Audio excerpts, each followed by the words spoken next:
حسن اقبال کی جانب سے گورنرز فورم 2026 سے خطاب کیا جا رہا ہے۔ اس تقریب میں وزیر اعظم شہباز شریف بھی موجود ہیں۔ ٹرانسپیرنٹ بھی ہے،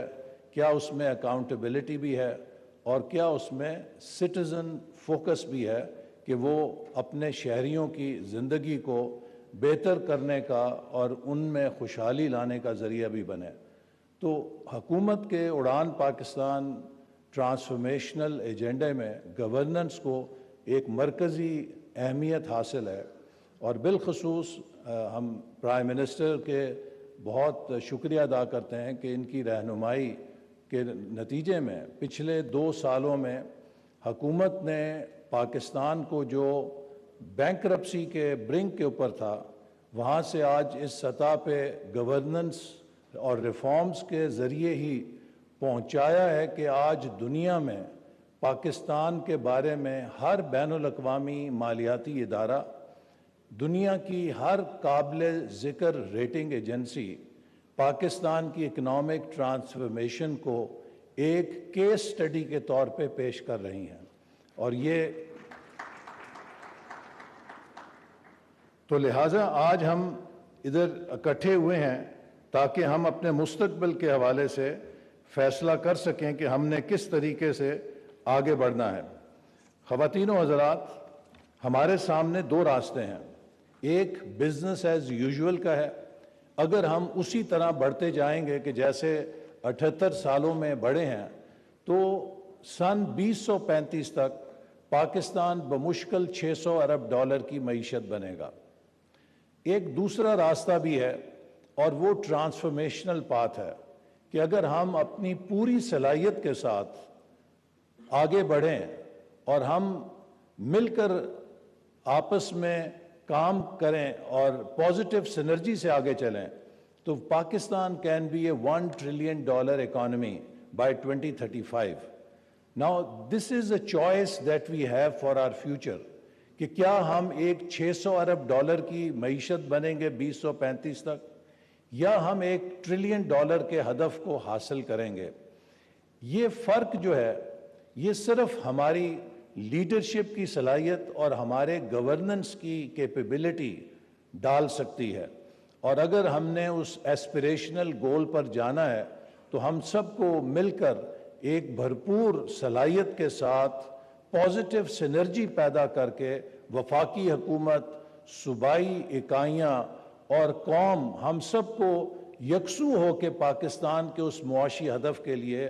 برسر پیکار ہونا ہے۔ ایک ایسی قوم کہ جو بہت بریلینٹ ہے، اور ہمارے اندر بہترین افسر ہیں، بہترین سائنسدان ہیں، بہترین ڈاکٹر، انجینئر اور پروفیشنلز ہیں،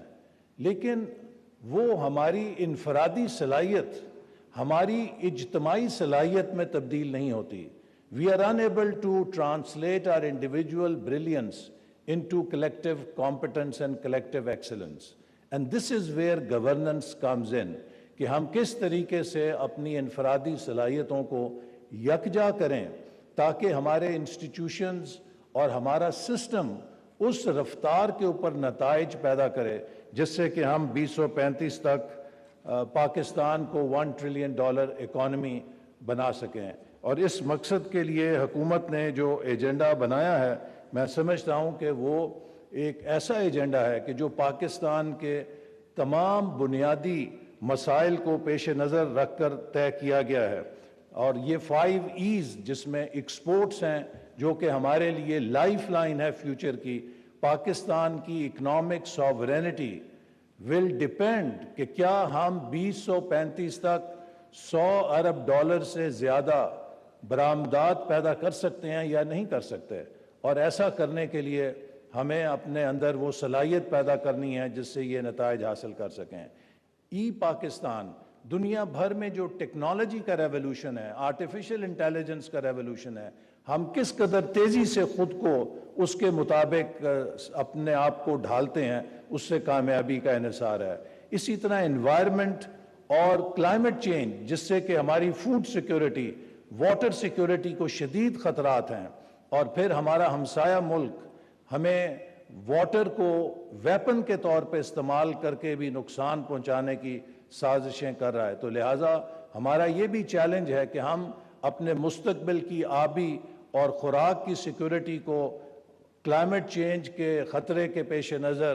کس طریقے سے بروئے کار لاتے ہیں. اسی طرح انرجی اور انفراسٹرکچر کے شعبوں میں ہم کس طرح توانائی کو افورڈیبل کرتے ہیں, ایفیشنسی لا کر, اس میں لیکیجز ختم کر کے. اور فائنلی ایکوٹی اینڈ امپاورمنٹ.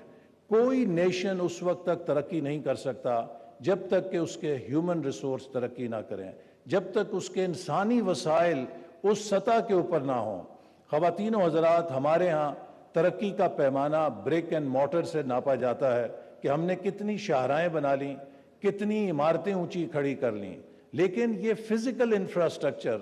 بے معنی ہے اگر اس کے اوپر ہیومن ریسورس کا سافٹ ویئر نہ ہو. اور اس کی مثال ایسے ہی ہے کہ آپ کا بہترین لیپ ٹاپ دنیا کے بہترین پروسیسرز اور چپس کے ساتھ لیس ہو, لیکن اگر اسے چلانے کے لیے سافٹ ویئر نہیں ہے تو وہ صرف شیٹ میٹل اور پلاسٹک کا وزن میں تولنے والا ایک اوزار ہے. تو ہمیں اگر ہم نظر ڈالیں تو ہمیں اس شعبے میں پاکستان کا شمار افریقہ کے پسماندہ ترین جو ممالک ہیں ان کے ہم پلہ نظر آتا ہے, اور ہم کس طرح اپنی سوشل انڈر ڈیولپمنٹ کو اوور کم کرتے ہیں تاکہ وہ بھی ہمارے لیے ایک طاقت بنے اور ہم ایک ہموار سوشو اکنامک پلیٹ فارم بنائیں. تو یہ ایک بڑا چیلنج ہے. اگر آج ہمارے ملک کے اندر آبادی 2.55%, 2.55% is the population growth rate. It is a governance challenge which we have to answer. اگر ہمارے 40 سال سے بچے 40% سٹنٹڈ ہیں,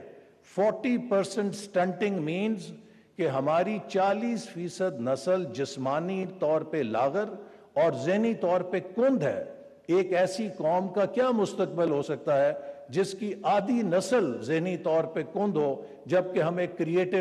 کریٹیوٹی اور انوویشن کے دور میں داخل ہو چکے ہیں. لہٰذا ہم کس طرح ہنگامی طور پہ سٹنٹنگ پہ قابو پا سکتے ہیں اگلے 5 سالوں میں, یہ ایک گورننس چیلنج ہے. اگر آج ہمارے 2.5 کروڑ بچے اسکولوں سے باہر ہیں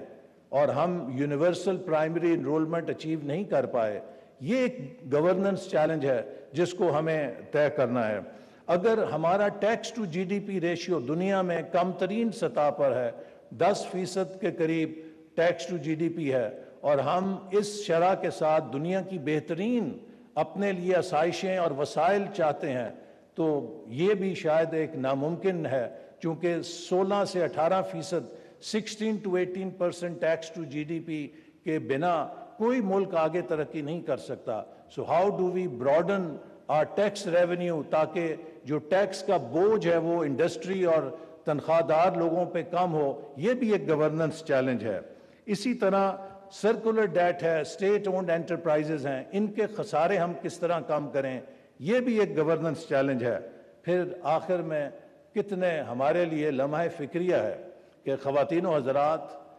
90 لاکھ پاکستانی جو بیرون ملک ہیں وہ $40 ارب کی ترسیلات بھیج کے ہمارے زر مبادلہ میں کنٹریبیوٹ کرتے ہیں. 90 لاکھ پاکستانی $40 ارب کنٹریبیوٹ کرتے ہیں, اور یہاں گھر میں 24 کروڑ پاکستانی بھی صرف $40 ارب کی ایکسپورٹ پیدا کرتے ہیں. تو اگر 90 لاکھ پاکستانی $40 ارب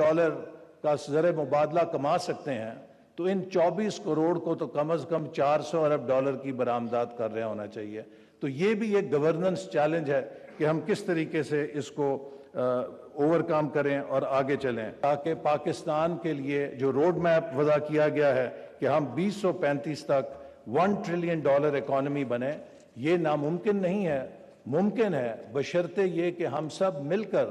پوری قوم ٹیم پاکستان بن کر ایک اقتصادی لانگ مارچ کے لیے کمر بستہ ہو جائے. اب وہ وقت نہیں ہے کہ ہم سیاسی لانگ مارچ کریں, اب وہ وقت نہیں ہے کہ ہم آپس میں جھگڑا کریں. مجھے خوشی ہے کہ آج اس فورم کے اندر تمام صوبوں کے نمائندوں کی موجودگی سے ہم نے ایک پیغام دیا ہے کہ ہمارے پتے علیحدہ علیحدہ ہیں, سیاسی پتہ ہمارا علیحدہ ہو سکتا ہے, لیکن ہم سب کا ڈاک خانہ ایک ہے. اور وہ مضبوط پاکستان ہے، اور اس مضبوط پاکستان کے لیے اپنی سیاست کو ایک طرف رکھ کے ہم سب اقتصادی پاکستان کی مضبوطی اور خود مختاری کے لیے کام کرنے کی صلاحیت اور اہلیت رکھتے ہیں۔ اور وزیر اعظم صاحب، آپ نے ہمیشہ ہمیں یہ ہدایت کی ہے کہ ہم تمام صوبوں کو ساتھ لے کر اور مل کر تمام قومی ترقی کے پروگراموں پہ عمل درآمد کریں، اور انہی الفاظ کے ساتھ میں آپ کا شکریہ ادا کرتا ہوں اور آپ کو یقین دلاتا ہوں کہ وزارت منصوبہ بندی و ترقی کے ذریعے ہم وفاقی وزارتوں اور صوبائی حکومتوں کے ساتھ مل کر جو آپ کا ویژن ہے کہ پاکستان کو دنیا میں ہم ایک صف اول کی معیشت بنائیں، پاکستان کے عوام کو ہم ایک ایسا معیار زندگی دیں جس کے وہ حقدار ہیں، پاکستان کے نوجوانوں کو ہم ان صلاحیتوں سے لیس کریں جس کے ساتھ وہ 21ویں صدی کے کامیاب شہری بن سکیں، اس مشن کی تکمیل کے لیے ہم پوری محنت کے ساتھ اور پورے جذبے کے ساتھ آپ کے لیے کام کریں گے اور انشاءاللہ کوشش کریں گے کہ آپ کی امیدوں پر پورا اتریں۔ وزیر اعظم صاحب، ہم نے جتنا بھی پاکستان کا ڈیولپمنٹ پورٹ فولیو ہے، جو پروجیکٹس ہیں ٹرانسپیرنسی کے لیے، ان سب کو ایک پورٹل کے ذریعے لوگوں تک اوپن کر دیا ہے، تاکہ جو بھی ہم ترقیاتی منصوبے بناتے ہیں اور جو بھی ان کی پڑتال کرتے ہیں وہ لوگوں کو معلوم ہو کہ پاکستان کے حکومت کے ذریعے ترقیاتی میدان میں کیا ہو رہا ہے۔ This portal will be an open transparent source for people to know what is happening in development sector, تو اس کی بھی میں آپ کو دعوت دوں گا کہ آپ رونمائی کر دیں۔ اس کے بعد we look forward to your address to forum. G